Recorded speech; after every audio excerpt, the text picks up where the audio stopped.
Let us pray. Father in heaven, we thank you, Lord, for this time. Lord, you are a gracious and a merciful God.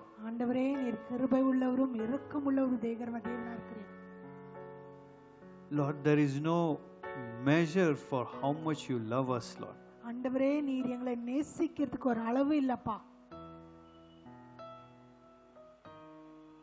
You are the God who has loved us so much, Lord Jesus. We can never repay you for the things, the thoughts that you have for us. ஆண்டவரே நீர் எங்களுக்காக வைத்திருக்கிற ஆலோசனைகளை திட்டங்களுக்காக நாங்கள் உமக்கு என்னத்தை செலுத்த முடியும் அப்பா? We are nobody, Lord Jesus. நாங்கள் ஒண்ணுமில்லாமல் இருக்கிறோம் கர்த்தாவே. We are the dust of your feet. ஆண்டவரே உம்முடைய சமூகத்தில் நாங்கள் தூசியை போல இருக்கிறோம் கர்த்தாவே. But it is your grace. அப்பா உம்முடைய கிருபை. It is your love. உம்முடைய அன்பு. Lord, we thank you for everything that you have done for every one of us. ஆண்டவரே நீர் எங்களுக்காக எங்க ஒவ்வொருத்தருக்காக நீ செய்த சகல காரியங்களுக்காக நாங்கள் உமக்கு நன்றி செலுத்துகிறோம். Your love has never failed us, Lord. அப்பா உம்முடைய அன்பு கர்த்தாவே எப்பொழுதும் கர்த்தாவே எங்களை அப்பா இழந்தது இல்லை அப்பா. We may have failed to think about the goodness and your mercy and your love for us. ஆண்டவரே अनेक நேரத்தில் நாங்கள் நீர் செய்த நன்மைகளை கர்த்தாவே அப்பா நீர் செய்த காரியங்களை மறந்து இருக்கலாம் அப்பா. But you are always faithful, Lord Jesus. ஆண்டவரே நீர் எப்பொழுதும் உண்மை உள்ளவராய் இருந்தீர். You are a good God. நீர் நல்ல தேவனா இருக்கிறீர். You are a good God. நீர் நல்லவராய் இருக்கிறீர் ஐயா. There is none like you, Lord Jesus. உம்மை போல யாரும் இல்லை கர்த்தாவே. The spirit that you have given to us, நீர் எங்களுக்காக கொடுத்திருக்க அந்த ஆவியானவர் அப்பா, a part of Trinity that you have given to us for free. ஆண்டவரே மூவரின் தேவதையில் கர்த்தாவே ஒரு பாகத்தை நீர் எங்களுக்காக இலவசமாய் தந்தீர் கர்த்தாவே. You have left the Holy Spirit on earth for us. ஆண்டவரே பரிசுத்த ஆவியானவரே நீர் எங்க நிமித்தமாய் இந்த பூமியில் விட்டு தந்தீர் ஐயா. What a great comforter you are, Holy Spirit. பரிசுத்த ஆவியானவரே நீர் எவ்வளவு பெரிய ஆறுதலா இருக்கிறீர் ஐயா. You are not in heaven in the presence of the Father and the Son. You are with us, Lord, in this sinful world. அப்பா நீர் பிதாவோடு கூடயும் குமாரனோடு கூடயும் பரலோகத்தில் அல்ல, ஆனா இந்த பாவமான உலகத்தில் எங்களோடு கூட நீ இருக்கிறீர் ஐயா. In the sinful hearts. ஐயா இந்த பாவம் நிறைந்த இதயத்தில் கர்த்தாவே, failing again and again. ஐயா மறுபடியும் மறுபடியும் கர்த்தாவே உண்மையில்லாதவர்கள் கர்த்தாவே. You said the righteous will stand up 7 times. ஆண்டவரே நீர் சொன்னீர் அப்பா நீதிமான்கள் 7 வாட்டி எழும்புவார் என்று. But Holy Spirit, you pick us up more than 77 times. ஆனால் ஆண்டவர் ஆவியானவரே நீரோ எங்களை 77 வாட்டி பாக்கிலும் அதிகமாய் நீ எழுப்புகிறீர். You have forgiven us so many times. நீர் अनेक நேரத்தில் எங்களை மன்னித்தீர் ஐயா. You have blotted out our sins, Lord. அப்பா நீர் எங்க பாவங்களை கர்த்தாவே நீக்கி போட்டீர் ஐயா. Psalms 51:1 says, Lord, it is your mercy, an everlasting mercy, Lord. அப்பா சங்கீதம் 51:1 சொல்லுகிறது கர்த்தாவே அது உம்முடைய நித்தியமான கிருபை கர்த்தாவே, நித்தியமான இரக்கம் என்று. We don't deserve that love. நாங்கள் அந்த அன்புக்கு பாத்திரம் அல்லாமல் இருக்கிறோம் அப்பா. But Lord, we thank you for making us who we are. ஆனால் ஆண்டவரே நீர் எங்களை என்னவாய் உண்டாக்கி இருக்கிறீரோ அதற்காக நாங்கள் உமக்கு நன்றி செலுத்துகிறோம். We give this time into your precious hands. இந்த நேரத்தை உம்முடைய கரங்களில் ஒப்புக்கொடுக்கிறோம். Come Holy Spirit, open our understanding. பரிசுத்த ஆவியானவரே வாரும் எங்க கர்த்தாவே ஆலோசனைகளை திறந்தருளும் அப்பா. Help us to understand the scriptures that you have written. அப்பா நீர் எழுதி இருக்கிற இந்த வார்த்தைகளை அப்பா நாங்கள் புரிந்து கொள்ளும்படிக்கு கிருபை செய்யும். In the precious name of Jesus we pray. அற்புதமான இயேசு கிறிஸ்து நாமத்தில் நாங்கள் ஜெபிக்கிறோம். Amen. Amen. We welcome you, all of you, once again for this beautiful service. நாங்கள் மறுபடியும் உங்க ஒவ்வொருத்தரையும் இந்த அற்புதமான ஆராதனைக்கு வரவேற்கிறோம். Today we are going to talk about God with us. இன்னைக்கு நம்ம கர்த்தர் நம்மளோடு கூட இருக்கிறார் என்று தியானிக்க போகிறோம். We are going to learn about God with us. கர்த்தர் நம்மளோடு கூட இருக்கிறார் என்று நம்ம கற்றுக்கொள்ள போகிறோம். If there is one hope that we have is that the Lord is with us. நம்மளுக்கு இருக்கிற ஒரு நம்பிக்கை என்னென்றால் தேவன் நம்மளோடு கூட இருக்கிறார். We may not have our health with us, our finances, our children, our parents, or whoever that you think that should be with you. நம்மளுடைய ஆரோக்கியம் நம்மளோடு கூட இல்லாமல் இருக்கலாம். நம்ம பணத்தை, நம்ம பிள்ளைகள், நம்ம குடும்பம், நம்ம நினைக்கிற யாரும் ஒருவேளை நம்மளோடு கூட இல்லாமல் இருக்கலாம்.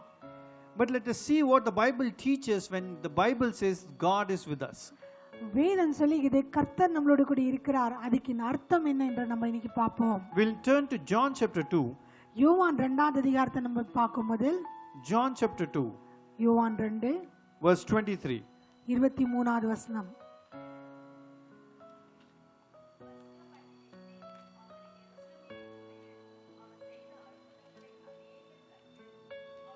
நாமத்தில் விசுவாசம் வைத்தார்கள். The Bible says, வேதம் சொல்லுகிறது, now when he was in Jerusalem at the Passover, இயேசு கிறிஸ்து எருசலேமிலே பஸ்கா பண்டிகையில் இருந்தപ്പോൾ many believed in his name. அநேகர் அவருடைய நாமத்தை நம்பினார். When they saw the miracles which he did, அவர் அந்த அற்புதங்களை நடக்கிறது கண்டപ്പോൾ, அவர் செய்ததை கண்டപ്പോൾ. So the Bible says that he was in Jerusalem for the feast. வேதம் சொல்லுகிறது அவர் எருசலேமிலே அந்த பஸ்கா பண்டிகைக்காக இருந்தார். And as usual he has been going to the synagogues teaching and preaching about the kingdom of God. எப்போதும் செய்கிறது போல அல்வாட்டின் பிரகாரம் இயேசு கிறிஸ்து ஆலயத்துக்கு போய் வந்து வார்த்தைகளை போதித்துக் கொண்டிருந்தார். And the Bible says many people saw the beautiful miracles that he did and they believed on him. அது மட்டுமல்ல, வேதம் சொல்கிறது அவர் செய்த அற்புதமான காரியங்களை மனுஷர்கள் கண்டு அவர் மேல் நம்பிக்கை வைத்தார். Many kinds of people believed on him. அநேக விதமான மனுஷர்கள். Now we will go to John chapter 3 verse 1. யோவான் 3:1 வாசிப்போம். யூதருக்குள்ளே அதிகாரியான நிக்கதோமு என்னப்பட்ட பரிசேயன் ஒருவன் இருந்தான். The Bible says, வேதம் சொல்லுகிறது, of the many people who believed because of the miracles that he did, அநேகர் அவர் செய்த அற்புதங்களை பார்த்து நம்பினார். one of them was a Pharisee called Nicodemus. அவர்களில் ஒருத்தன் நிக்கோதேமஸ் என்று சொல்லப்பட்ட ஒரு பரிசேயனாய் The இருந்தான். Bible says he is the ruler of Jews. வேதம் சொல்லுகிறது அவர் யூதர்களுக்கு அதிகாரியா இருந்தான். That means he was part of the people who preached to others. அப்படினா அவர் மற்றவர்களுக்கு பிரசங்கம் பண்ணுகிற போதிக்கிற ஒரு மனுஷனா He இருந்தான். was a leader. அவன் ஒரு அதிகாரியா இருந்தான். We'll read John chapter 3 verse 2. யோவான் 3:2 வாசிக்கும் முதல், அவன் ராக்காலத்திலே இயேசுவின் இடத்தில் வந்து, ரபி, நீர் தேவனிடத்தில் இருந்து வந்த போதகர் என்று அறிந்திருக்கிறோம். ஏனெனில் ஒருவனும் தன்னுடனே தேவன் இராவிட்டால் நீ செய்கிற இப்படிப்பட்ட அற்புதங்களை செய்ய மாட்டான் என்றான். The Bible says he comes to the Jesus in the night. வேதம் சொல்லுகிறது அவன் ராத்திரி நேரத்தில் ராக்காலத்தில் இயேசு கிறிஸ்துவினிடத்தில் வருகிறான். Maybe because he was a very senior leader and he did not want people to think that he also follows Jesus. அவன் மூத்த அதிகாரியா இருந்ததனாலே மற்ற மனுஷர்கள் அவன் இயேசு கிறிஸ்துவினிடத்தில் போனான் என்று தெரிந்து கொள்ள கூடாது என்று ஒருவேளை Whatever may be the reason, he comes to Jesus in the night. என்ன காரணமா இருந்தாலும் இயேசு கிறிஸ்துவினிடத்தில் அவர் ராக்காலத்தில் வருகிறார். And this is how he addresses Jesus. அவர் எப்படி இயேசு கிறிஸ்துவை கூப்பிடுகிறார் என்றால், Rabbi, ரப்பி, I know you are from the Lord. எனக்கு தெரியும் நீ தேவனிடத்திலிருந்து வந்திருக்கிறீர். You are a teacher who has come from the Lord. நீர் தேவனிடத்திலிருந்து வந்த ஒரு போதகராய் இருக்கிறீர். For no one can do these miracles what you are doing. ஏனா நீர் செய்த அற்புதங்கள் வேற யாராலும் செய்யக்கூடாது. So he is also part of those people who have seen these miracles and he thinks that this man who is called Jesus is from God.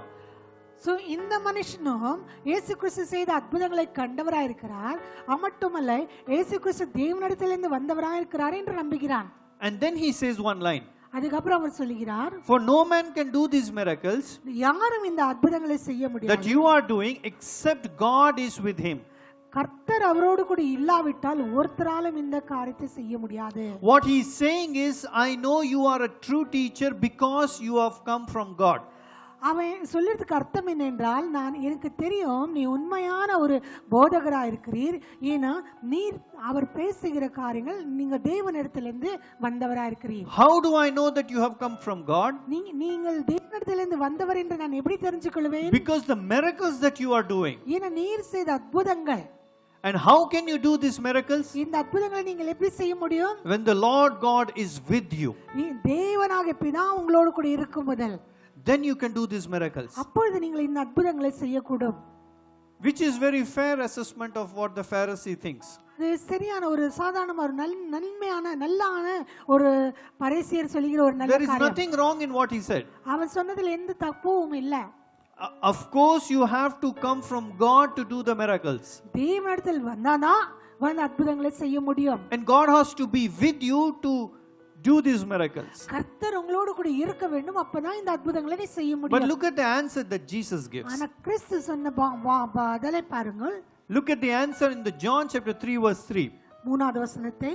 இயேசு அவனுக்கு பிரதி உத்தரமாக, ஒருவன் மறுபடியும் பிறவாவிட்டால் தேவனுடைய ராஜ்யத்தை காண மாட்டான் என்று மெய்யாகவே மெய்யாகவே உனக்கு சொல்லுகிறேன் என்றார்.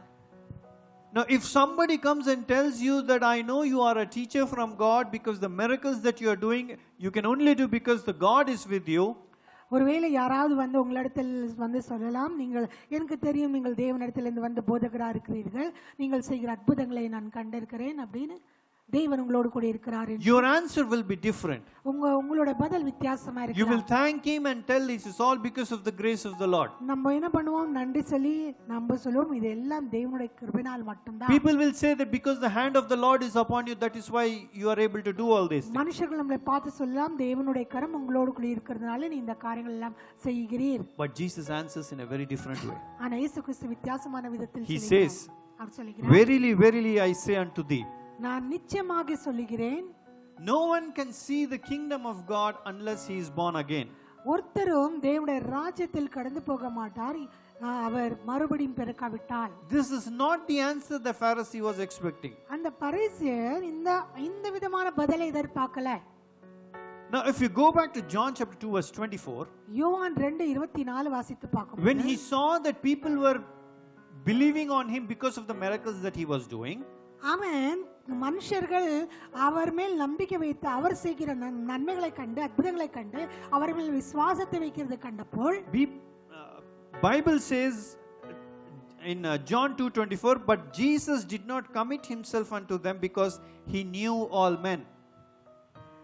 வேதம் சொல்லுகிறது இயேசு கிறிஸ்து தம்மை அதுக்கென்று ஒப்பு கொடுக்கல, ஏன்னா அவருக்கு எல்லா மனுஷரை குறித்தும் அவர் அறிந்தவராக இருந்தார். And 25th verse says, 25வது வசனம் and சொல்லுகிறது, needed not that any should testify of man, for he knew what was in man. ஒரு மனுஷனுடைய சாட்சி அவருக்கு தேவைப்பட்டதில்லை, ஏன்னா அவர் மனுஷனை அறிந்தவராக இருந்தார். 24 and 25 verse says that he knew all men. 24-25 வசனம் சொல்லுகிறது அவர் எல்லா மனுஷர்களையும் அறிந்தவராக இருந்தார். Which means that at that point of time, whoever believed on him, he knew who are those people who are believing on him. அப்படினா அந்த நேரத்தில் அவரை நம்பின ஒரு மனுஷனை அவர் அறிந்தவராக இருந்தார் என்று நம்ம பார்க்கிறோம். And also says that he knew for what and what is in that men, for why they are believing it.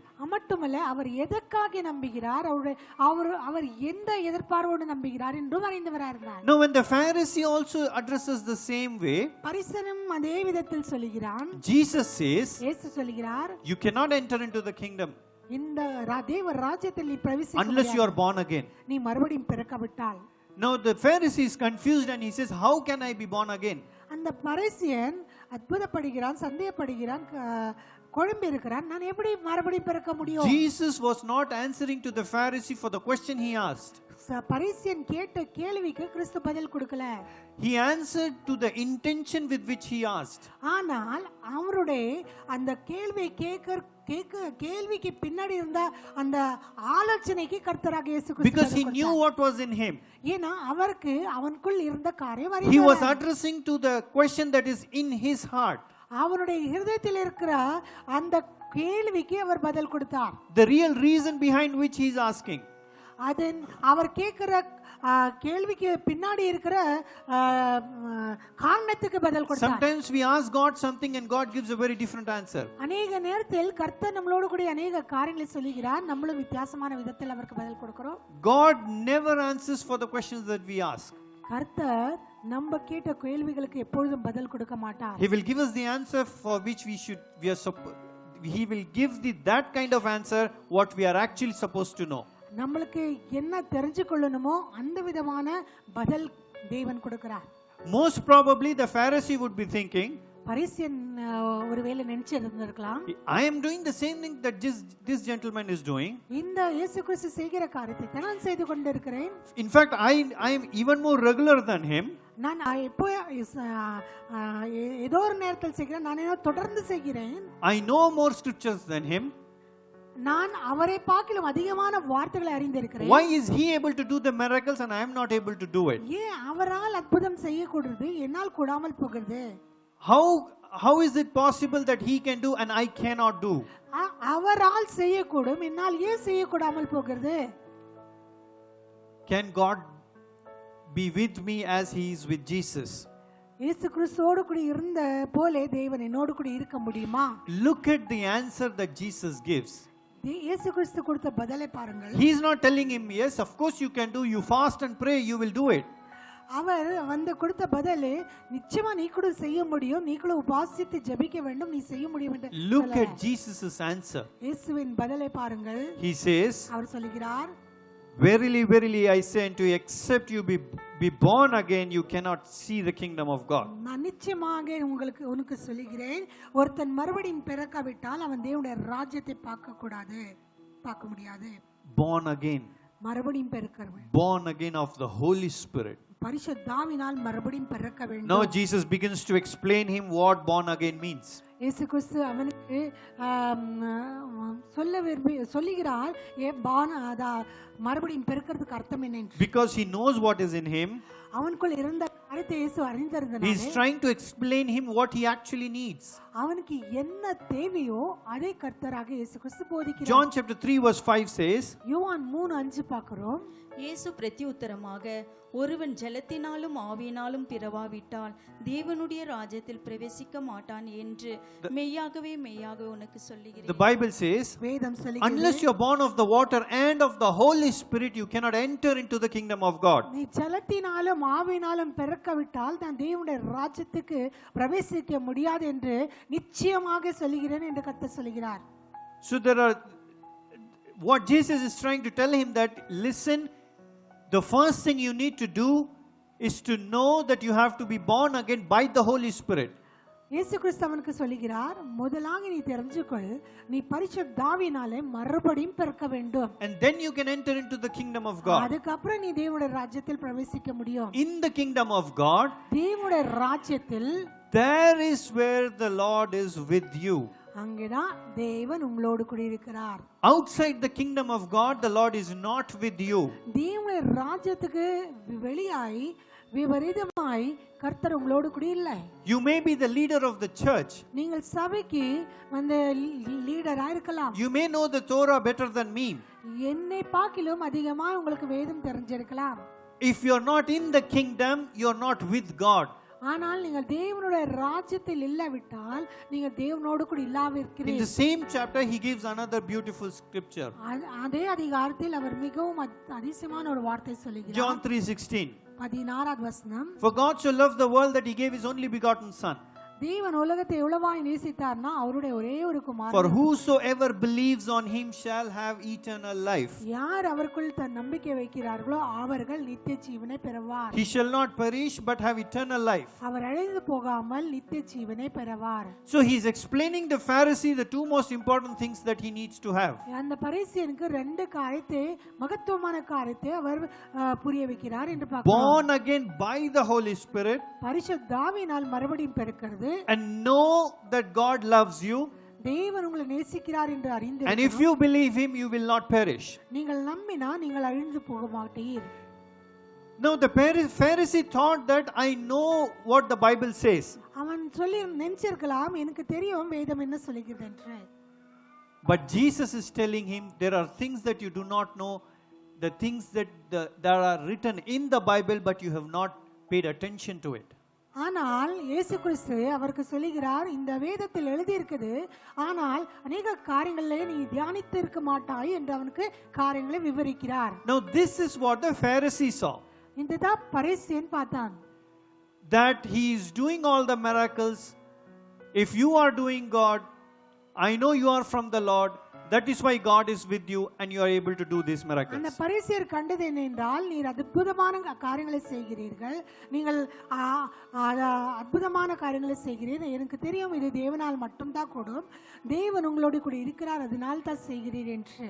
That is why God is with you, அதனால தேவன் உங்களோடு கூட இருக்கிறார், because you are doing miracles. ஏன்னா நீர் அற்புதம் செய்யறதுனாலே. Now let us see what Peter says. ஆனா பேதர் என்ன சொல்கிறார் நம்ம பாப்போம். We'll go to Acts chapter 10. அப்போஸ்தலர் 10, Acts chapter 10. அப்போஸ்தலர் 10வது அதிகாரம். How exactly we should know how God is with us? எப்படி நம்ம கர்த்தர் நம்மளோடு கூட இருக்கிறார் என்று தெரிந்து கொள்ள முடியும்? How do we know in the right way? சரியான விதத்தில் எப்படி நம்ம தெரிந்து கொள்ள Acts முடியும்? chapter 10 verse 38. அப்போஸ்தலர் 10:38. The Bible says, வேதம் சொல்கிறது, Peter is saying, பேதர் சொல்கிறார், how God anointed Jesus of Nazareth தேவன் அந்த இயேசு கிறிஸ்து நசரேயனாகிய இயேசு கிறிஸ்துவை அபிஷேகம் பண்ணினதாலே, with the Holy Ghost பரிசுத்தாவினாலே and with power, வல்லமையினாலே, who went about doing good அவர் நன்மைகளை செய்து and healing all that were oppressed of the devil, சாத்தானினால் பீடிக்கப்படுகிற ஒவ்வொருத்தரையும் சுகப்படுத்தி, for God was with him. ஏனா தேவன் அவரோடு கூட இருந்தார். Do you see the difference between how the Pharisee sees and how his disciple Peter sees? பரிசேயர்கள் எப்படி பார்க்கிறார்கள், அவருடைய சீஷராகிய பேதர் எப்படி பார்க்கிறார் என்று அந்த வித்தியாசத்தை நம்ம காண்கிறோம். You have to know the difference when somebody says you are doing this because God is with you. நீங்கள் அந்த வித்தியாசத்தை தெரிஞ்சு கொள்ள வேண்டும். ஒருவேளை யாராவது உங்களை பார்த்து தேவன் உங்களோடு கூட இருக்கிறதுனால நீங்கள் இந்த காரியத்தை செய்கிறீர்கள். When somebody says God is with me, you have to know the difference. ஒருவேளை யாராவது தேவன் என்னோடு கூட இருக்கிறார் என்று சொன்னால் உங்களுக்கு அந்த வித்தியாசத்தை தெரியணும். Peter says how God anointed Jesus with the Holy Spirit. Peter சொல்கிறார், தேவன் இயேசு கிறிஸ்துவை வல்லமையினாலும் பரிசுத்தாவினாலும் அபிஷேகம் பண்ணினதால, First he anointed Jesus with the Holy Spirit. முதலாக தேவன் அவரை பரிசுத்தாவினால் அபிஷேகம் பண்ணினார். Then he anointed him with the power. அதுக்கப்புறம் வல்லமையினால் அபிஷேகம் பண்ணினார். Then அதுக்கப்புறம் he goes around doing good, அதுக்கப்புறம் அவர் நன்மைகளை செய்த, healing all that are oppressed with the devil, சாத்தானால் பீடிக்கப்படுகிற ஒவ்வொருத்தரையும் சுகப்படுத்தி, for the Lord was with him. ஏனா கர்த்தர் அவரோடு கூட இருந்தார். Amen. When the God is with you, the things that you do are different. தேவன் உங்களோடு கூட இருக்கும்போது நீங்கள் செய்கிற காரியங்கள் வித்தியாசமா இருக்கும். But for the Lord to be with you, ஆனா தேவன் உங்களோடு கூட இருக்கணும் என்றால், he had to be, if for the God to be with Jesus had to be anointed with the Holy Spirit. இயேசு கிறிஸ்துவோடு கூட தேவன் இருக்க வேண்டும் என்றால் அவர் பரிசுத்தாவினால் அபிஷேகம் பெற்றார், and anointed with the power. There are two different things. வல்லமையினாலும் அபிஷேகம் பெற்றார். There are two different things. ரெண்டு வித்தியாசமான காரியம். The Bible says, we will read that again. மறுபடியும் அது வாசிப்போம். நசரேயனாகிய இயேசுவை தேவன் பரிசுத்த ஆவியினாலும் வல்லமையினாலும் அபிஷேகம் பண்ணினார். தேவன் அவருடனே கூட இருந்தபடினாலே அவர் நன்மை செய்கிறவராயும் பிசாசின் வல்லமையின் அகப்பட்ட யாவரையும் குணமாக்குகிறவராயும் சுற்றி திரிந்தார். God anointed him with the Holy Spirit. பரிசுத்தாவினால் அவரை அபிஷேகம் பண்ணினார். And with the power. வல்லமையினாலும் அபிஷேகம் பண்ணினார். Then he went around doing good. அதுக்கப்புறம் அவர் நன்மைகளை செய்து தொடங்கினார். Then the healing happened. அப்பதான் சுகங்கள் புறப்பட்டது. Then Peter knew this. Peter அதை அறிந்திருந்தார். That it is all of this is happening because God is with him. அவர் பேதர் அறிந்திருந்தா இதெல்லாம் நடக்கிறதுக்கு காரணம் என்னன்னா தேவன் அவரோடு கூட இருக்கிறார். Because Jesus was anointed with the Holy Spirit and with the power. இயேசு கிறிஸ்து பரிசுத்தாவினாலும் வல்லமையினாலும் அபிஷேகம் பட்டதனாலே, see the purpose for which he was anointed with the Holy Spirit and power. அவர் பரிசுத்தாவினாலும் வல்லமையினாலும் அபிஷேகம் பட்டதற்கு காரணத்தை பாருங்கள். To do good. நன்மை செய்யும் and to heal all those who are oppressed with the devil. சாத்தானினால் பீடிக்கப்படுகிற மனுஷர்களை விடுதலை சுகமாக்கும்படிக்கும். That is the difference. அதுதான் வித்தியாசம். That is the difference. அதுதான் வித்தியாசம். And Jesus wanted the Pharisee to know this difference. அந்த பரிசேயன் இந்த வித்தியாசத்தை தெரிந்து கொள்ளணும் என்று இயேசு கிறிஸ்து எதிர்பார்த்தார்.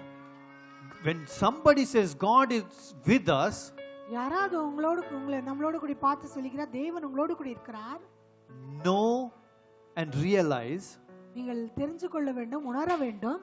They have to be anointed with the power and with the Holy Spirit. அவர்கள் பரிசுத்த ஆவியின் அபிஷேகத்தினாலும் வல்லமையின் அபிஷேகத்தினால் நிரப்பப்பட்டவர்களாக இருக்க வேண்டும். To do good and to deliver the people from the oppression of the devil. நன்மைகளை செய்யவும் மனுஷர்களை அந்த சாத்தானுடைய பீடனிலிருந்து சுகமாக்கவும். Not to entertain and to have just to entertain people with the miracles and wonders. அற்புதங்களால் மனுஷர்களை அதிசயப்படுத்த சந்தோஷப்படுத்த அல்ல. That is not the purpose of anointing. அது தேவனுடைய அபிஷேகத்தின் நோக்கம் அல்ல. If that's what the Pharisee thought, then that was the wrong kind of anointing and the right God was not with him. ஒருவேளை பரிசேயர்கள் அப்படி போதிக்கப்பட்டார் என்றால் அது தப்பான விதத்தில் ஆன அபிஷேகம், அது தப்பான விதமான போதை. We will go to Acts chapter 1 verse 8. அப்போஸ்தலர் 1:8 வாசிப்போம். Acts chapter 1 verse 8. அப்போஸ்தலர் 1:8. பரிசுத்த ஆவி உங்களிடத்தில் வரும்போது நீங்கள் பலனடைந்து எருசலேமிலும் யூதேயா முழுவதிலும் சமாரியாவிலும் பூமியின் கடைசி பரியந்தமும் எனக்கு சாட்சிகளாய் இருப்பீர்கள் என்றார். Even Luke says the same thing.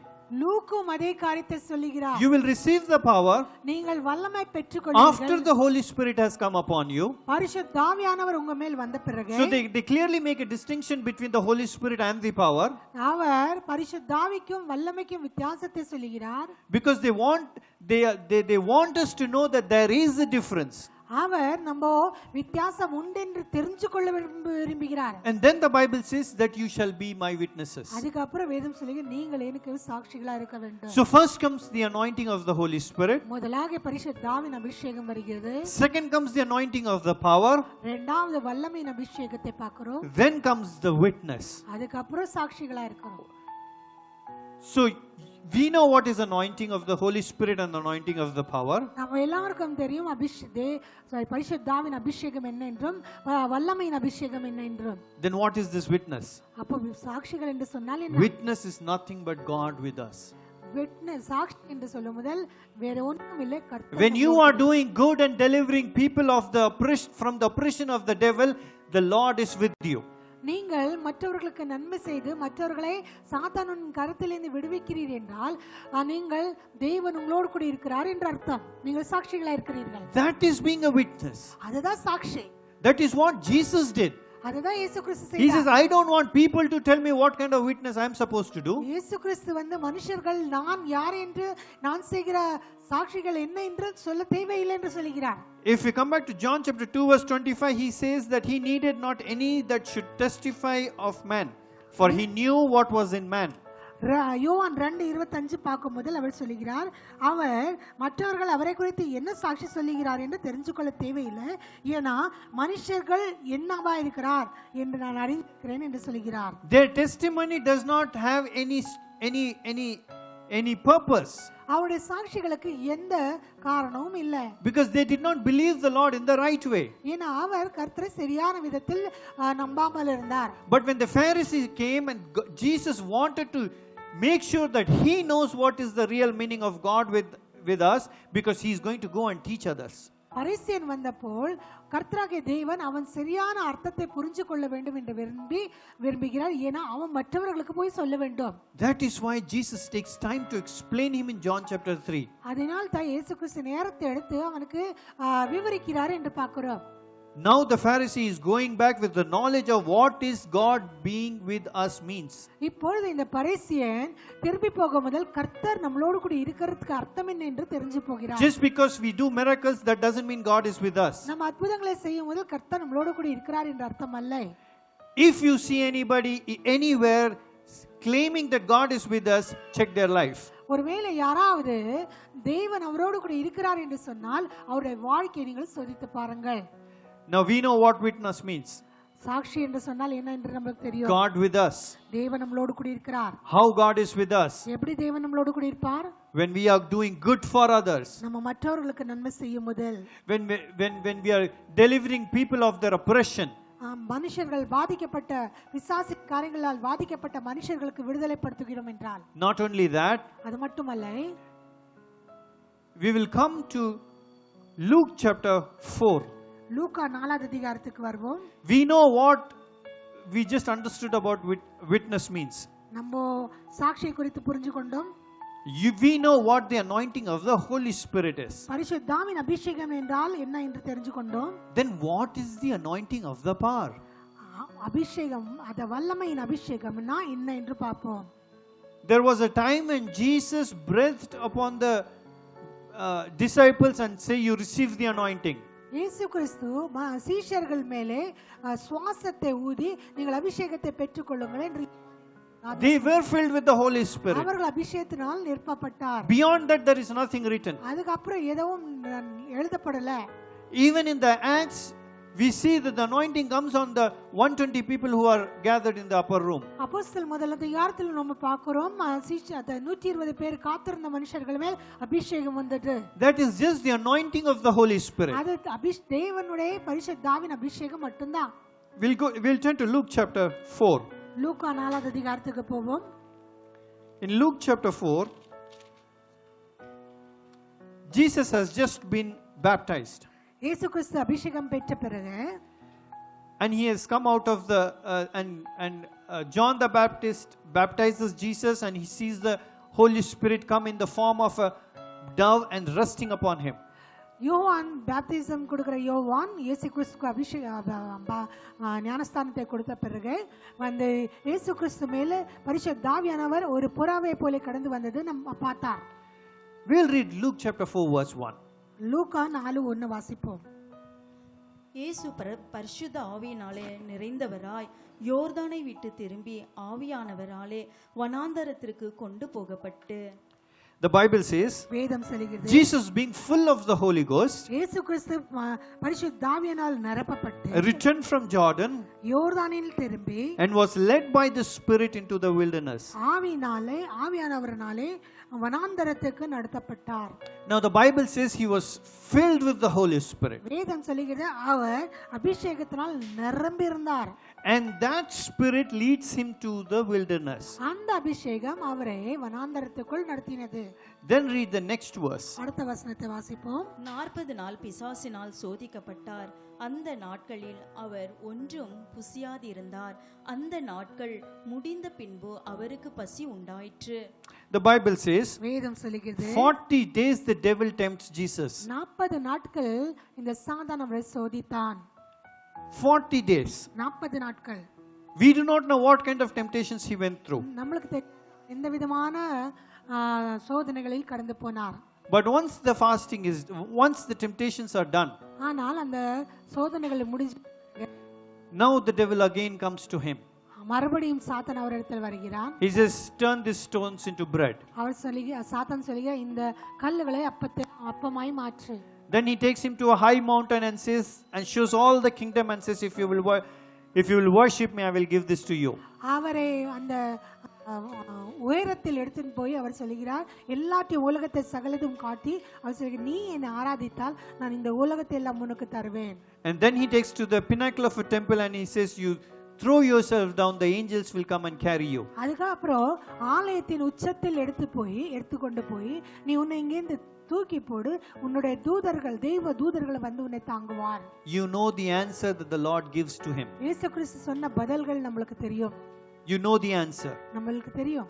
So he was tempted for 40 days. அவர் 40 நாட்கள் சோதிக்கப்பட்டார். Satan could not do anything. சத்ருவானவன் எதையும் செய்ய முடியல. Now apart from the 40 days, now face to face he is tempting him. 40 நாட்கள் அவரை சோதித்து மட்டுமல்ல, இப்போ நேராக வந்து சோதிக்கிறது நம்ம பார்க்கிறோம். At one moment they are in wilderness. ஒரு நேரத்தில் நம்ம பார்க்கிறோம் அவர் வனாந்தரத்தில் இருக்கிறார். Suddenly they are in a mountain. திடீர்னு நம்ம பார்க்கும்போது அவர் மலை மேல இருக்கிறார். And again they are in the temple. அதுக்கப்புறம் ஆலயத்தில் இருக்கிறார். And it's temple in Jerusalem. எருசலேமின் ஆலயத்தில் all these things happen. இது எல்லா காரியங்கள் நடக்குது. And then அதுக்கப்புறம் you read Luke chapter 4 verse 14, the most beautiful scriptures that you will read.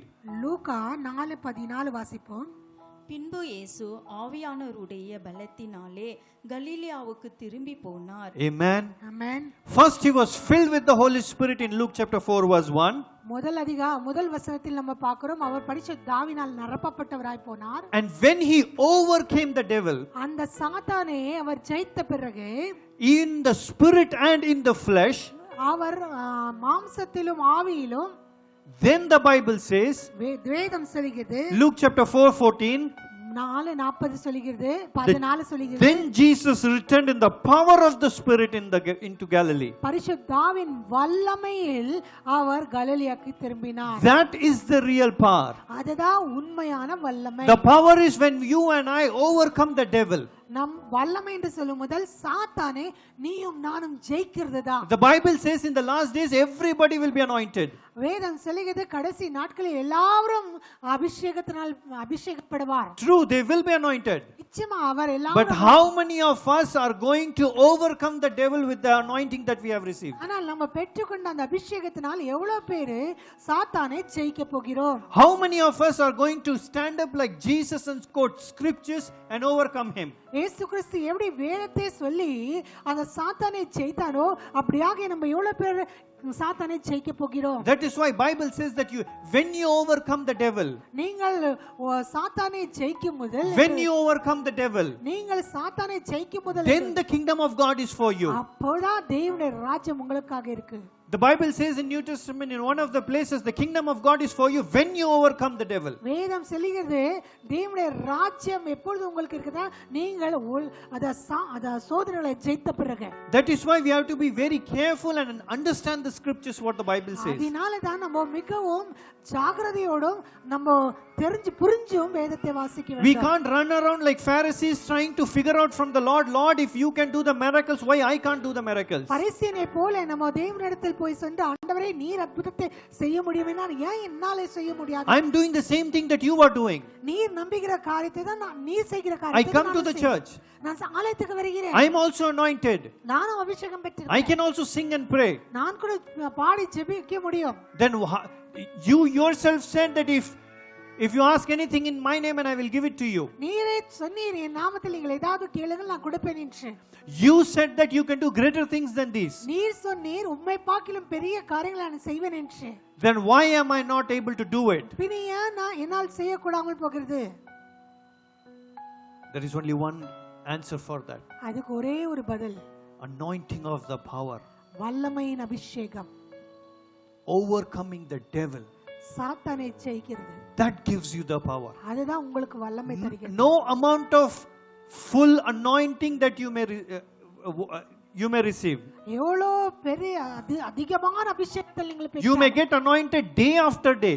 ஒரு நாளும் நீங்கள் தப்பாமல் அபிஷேகத்தை பெறலாம். In every service you may be anointed to the full measure. எல்லா ஆராதனையிலும் நீங்கள் பரிபூர்ணமாய் அபிஷேகத்தை பெறலாம். You may talk in all the tongues that you want. உங்களுக்கு தெரிஞ்ச சகல விதமான அந்நிய பாஷையில். But if I am not overcoming the devil through the anointing that I have received, I can never have the power. ஆனால் நான் பெற்றுக்கொண்ட அந்த அபிஷேகத்தினாலே நான் சாத்தானை ஜெயிக்காமல் இருக்கிறேனா நான் அந்த வல்லமை பெற. You and I cannot do that.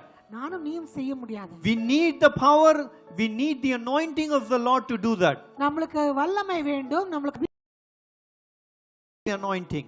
நம்ம அந்த அபிஷேகத்தை அடைந்திருக்கிறோம் போது, And when we overcome the devil, சாத்தானை ஜெயிக்கும்போது then the power comes. அப்பொழுது வல்லமை வருகிறது. You shall receive power நீங்கள் வல்லமை பெற்று when you will have the anointing, when you will be anointed with the Holy Spirit. நீங்கள் அபிஷேகத்தினால் நிரப்பப்பட்ட பிறகு நீங்க Then you can go out and say that the Lord is with me and now I will do what the Lord has done and greater than that. அதுக்கு அப்புறம் நீங்க வெளியே போய் தேவன் என்னோடு கூட இருக்கிறார், வல்லமை நான் அடைந்திருக்கிறேன், நான் சாத்தானை ஜெயிக்க முடியும், அற்புதங்களை செய்ய முடியும். Luke chapter 4 verse 18.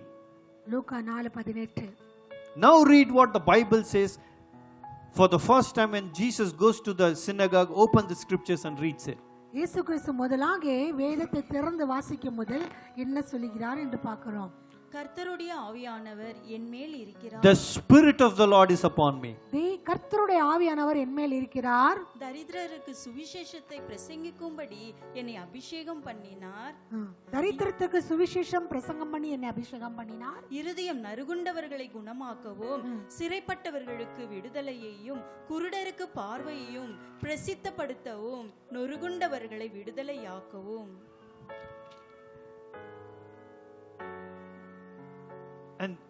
And he anointed me to preach the gospel to the poor.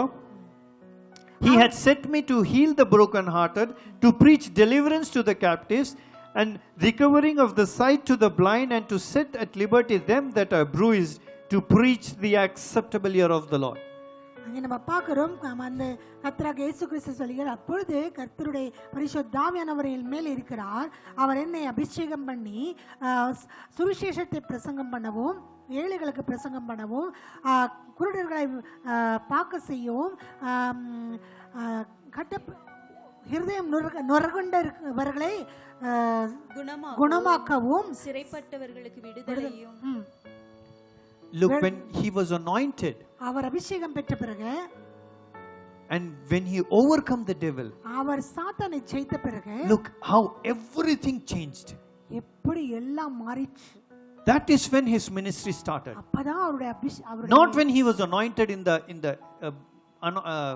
and when he was baptized. அவருடைய ஊழியம் ஆரம்பிக்கிறது அவர் யோர்தானில் அபிஷேகத்தை பெற்ற பிறகு அல்ல, ஆனால் சாத்தானை ஜெயிச்ச பிறகு அவருடைய ஊழியம் தொடங்குகிறது என்று பார்க்கிறோம். Now he boldly declares, அவர் இப்போ தைரியமாய் பிரசங்கம் பண்ணுகிறார். Now the Spirit of the Lord is upon me. அவர் சொல்லுகிறார், தேவனுடைய ஆவியானவர் என் மேல் இருக்கிறார். And that Spirit of the Lord is upon me to do these things.